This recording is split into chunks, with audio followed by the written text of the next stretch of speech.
بسم اللہ الرحمن الرحیم بسم اللہ الرحمن الرحیم الحمد للہ والصلاة علی اہلہا۔ عزیز طلبہ، السلام علیکم ورحمۃ اللہ وبرکاتہ۔ شرح المعول درس نمبر 139 میں نماز جنازہ کے ارکان اور بعض مستحبات پر گفتگو ہوگی۔ نماز جنازہ کے ارکان اور ان کا مفہوم بھی بیان کیا جائے گا۔ نماز جنازہ میں طہارت اور سلام کا جز نہ ہونا بھی ذکر ہوگا، اور نماز جنازہ کے مستحبات میں مومنین کو جنازہ کی خبر کرنا بھی بیان کیا جائے گا۔ سب سے پہلے عبارت کو دیکھتے ہیں۔ فرمایا والارکان من هذه الواجبات سبعۃ او ستۃ النیۃ والقیام للقادر والتکبیرات ولا يشترط فيها الطہارة من الحدث اجماعا ولا التسلیم عندنا اجماعا بل لا يشرع بخصوصه الا مع التقیۃ فيجب لو توقفت علیہ۔ ان واجبات میں سے ارکان 7 یا 6 ہیں۔ نیت، اور جو بندہ کھڑے ہو کر نماز جنازہ پڑھنے کی قدرت رکھتا ہو اس کے لیے قیام اور تکبیرات۔ تو تکبیریں 5 ہوں تو نیت اور قیام مل کر 7 ہو جاتے ہیں، اور غیر مومن کے لیے تکبیریں 4 ہیں تو نیت اور قیام مل کر 6 ہو جاتے ہیں۔ اس وجہ سے شہید نے فرمایا ہے کہ ان واجبات میں سے ارکان وہ 7 یا 6 ہیں۔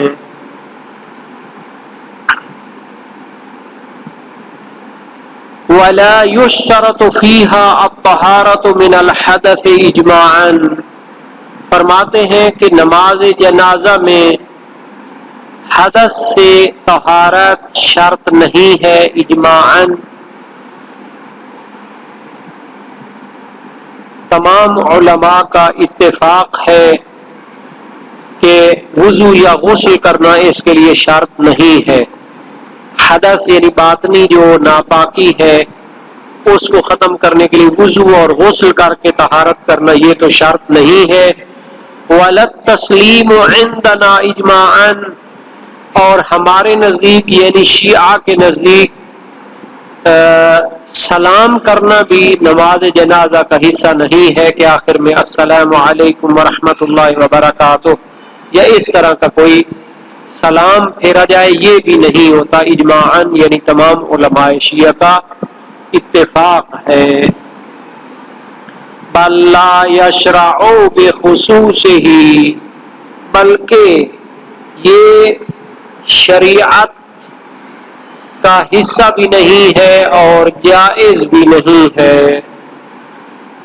خاص طور پر سلام کو نماز جنازہ میں جائز کہنا بھی صحیح نہیں ہے، چونکہ جو چیز جنازہ کا حصہ نہ ہو اس کو اپنی طرف سے نہیں اس کے لیے جوز قرار دیا جا سکتا۔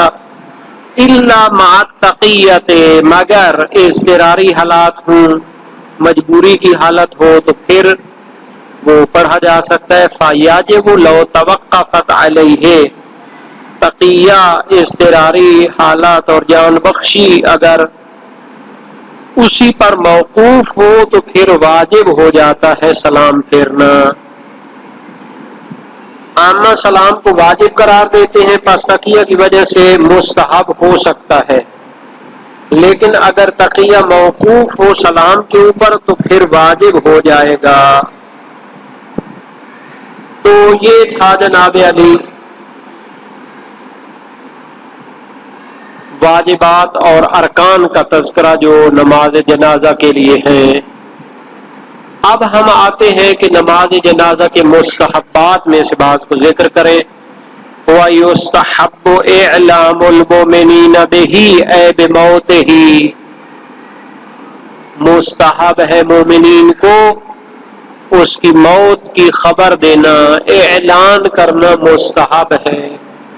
لِيَتَوَفَّرُوا عَلَى تَشْيِيعِهِ وَتَجْهِيزِهِ، تاکہ وہ اس کی تشییع جنازہ اور تجہیز جنازہ میں بکثرت شرکت کریں، تاکہ وہ زیادہ ہو جائیں اس کی تشییع جنازے کے ساتھ چلنے میں، اور تجہیز و تکفین یعنی اس کو غسل و کفن دے کر جلدی دفنانے کے لیے سب مل کر اس میں کیا کریں، شامل ہو جائیں۔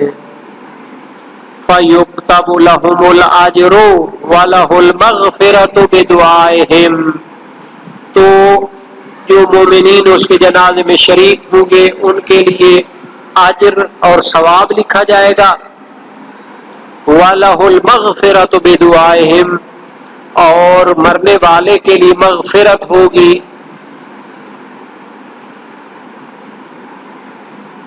جب وہ مومنین اس کے لیے دعا کریں گے، دعائے مغفرت کریں گے۔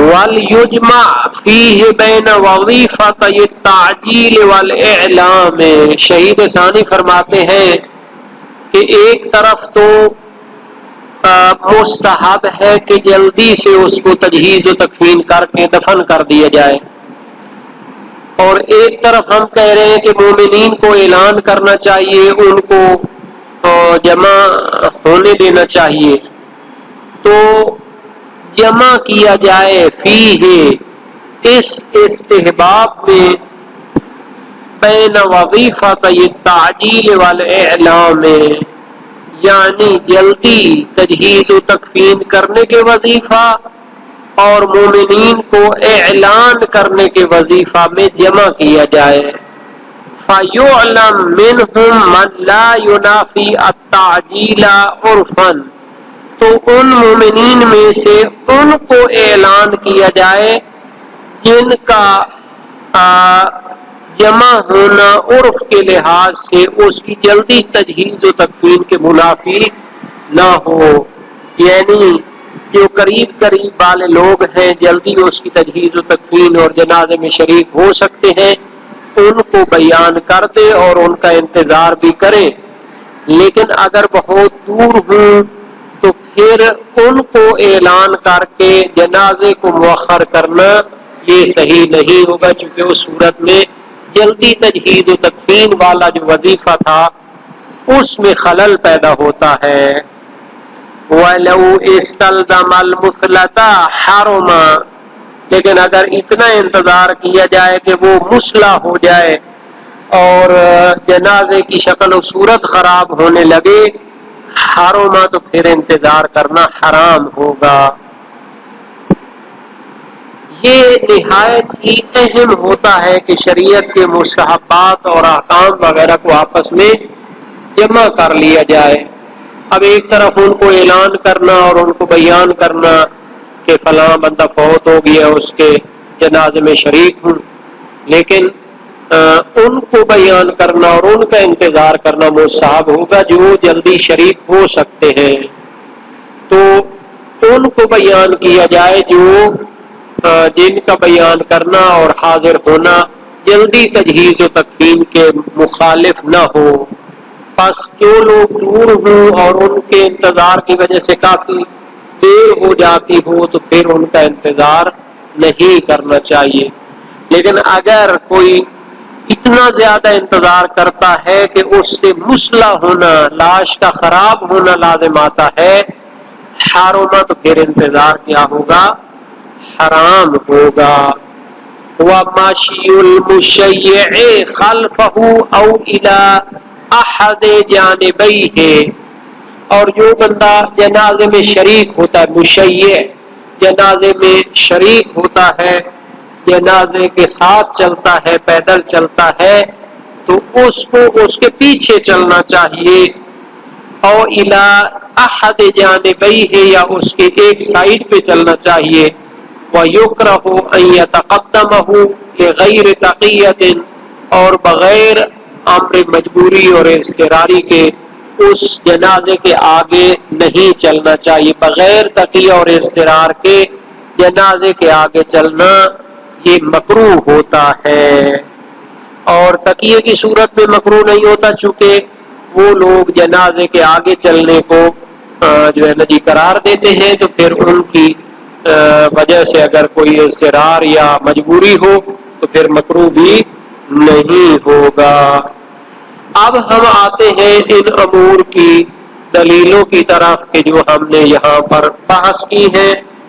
سب سے پہلے تو جو رکن کے حوالے سے گفتگو ہوئی تھی تو وہ ہے کہ شہید نے کہا تھا کہ 6 یا 7 رکن ہیں، تو اگر تکبیریں 5 ہوں تو 7 ہو جاتے ہیں، اگر تکبیریں 6 ہوں تو اگر تکبیریں 4 ہوں تو 2 مل کر پھر وہ 6 ہو جاتے ہیں۔ رکن وہ ہے کہ جس کا عمدن اور سہون ترک کرنا بطلان کا موجب ہو، اور اسی طرح اس کی اضافہ بھی عمدن ہو یا سہون ہو وہ مبطل ہو، اور یہ روایات سے ظاہر نہیں ہے۔ اکثر علماء نے تو نماز جنازہ کے ارکان کی بحث کو بیان ہی نہیں کیا۔ اب ہم آ جاتے ہیں جناب علی سلام کے بارے میں۔ سلام کے بارے میں چونکہ حدث سے طہارت کے بارے میں پہلے بات گزر چکی ہے، تو سلام کرنا شیعوں کے نزدیک جائز نہیں ہے۔ روایات ہیں صحیح ابن سعد اشعری امام رضا سے، سألتہ عن الصلاة علی المیت، میں نے نماز جنازہ کے بارے میں سوال کیا، فرمایا اما المؤمن فخمس تکبیرات واما المنافق فاربع ولا سلام فیہا، مومن کے لیے 5 تکبیریں ہیں، منافق کے لیے 4 ہیں، اور نماز جنازہ میں سلام تو اصلا نہیں ہے۔ اور بعض روایات میں جو سلام کا ذکر ہوا ہے تو وہ اضطراری حالات کی وجہ سے ہو سکتا ہے، چونکہ دوسروں کا نظریہ یہی ہے۔ مستحبات میں ذکر ہوا تھا کہ مومنین کو اس کی موت کی خبر دینی چاہیے تاکہ وہ زیادہ سے زیادہ اس کی تجہیز اور تشییع جنازہ میں شریک ہوں، ان کے لیے بھی اجر ہو، اور ان کی دعا کی وجہ سے جنازے کو بھی بخش دیا جائے۔ اس کی دلیل کیا ہے؟ صحیح ابن سنان از امام صادق علیہ السلام، ینبغی لاولیاء المیت منکم ان یؤذنوا اخوان المیت بموتہ فیشہدون جنازتہ ویصلون علیہ ویستغفرون لہ فیکتب لہم الاجر ویکتب للمیت الاستغفار ویکتسب هو الاجر فیہم وفیما اکتسب لہ من الاستغفار، اور اسی طرح اور بھی روایات ہیں۔ اس کا معنی یہ ہے کہ میت کے وارثوں کو سزاوار ہے کہ وہ میت کے دوستوں کو اس کی موت کی خبر دیں تاکہ وہ جنازے میں شریک ہوں اور نماز جنازہ پڑھیں اور استغفار کریں، اور ان کے لیے بھی اجر لکھا جائے اور میت کے لیے استغفار لکھی جائے۔ تو یہ ساری جو ہے روایات سے سمجھا جاتا ہے۔ اب فرمایا کہ استحباب میں وہ جو ایک لفظ تھا فیہ، اعلام والے استحباب میں جمع کیا جائے دونوں وظیفوں کے درمیان کہ تجہیز میت میں جلدی بھی خراب نہ ہو اور مومنین کو بیان بھی کر دیا جائے۔ تو اگر مسئلہ لازم آئے تو حرام ہے، یعنی میت میں بدبو پیدا ہو جائے یا دوسری کچھ چیزیں جیسے میت خراب ہو جاتی ہے تو پھر انتظار کرنا حرام ہوگا۔ اچھا، میت کے جنازے کے ساتھ چلنے والا پیچھے چلے یا ایک طرف چلے؟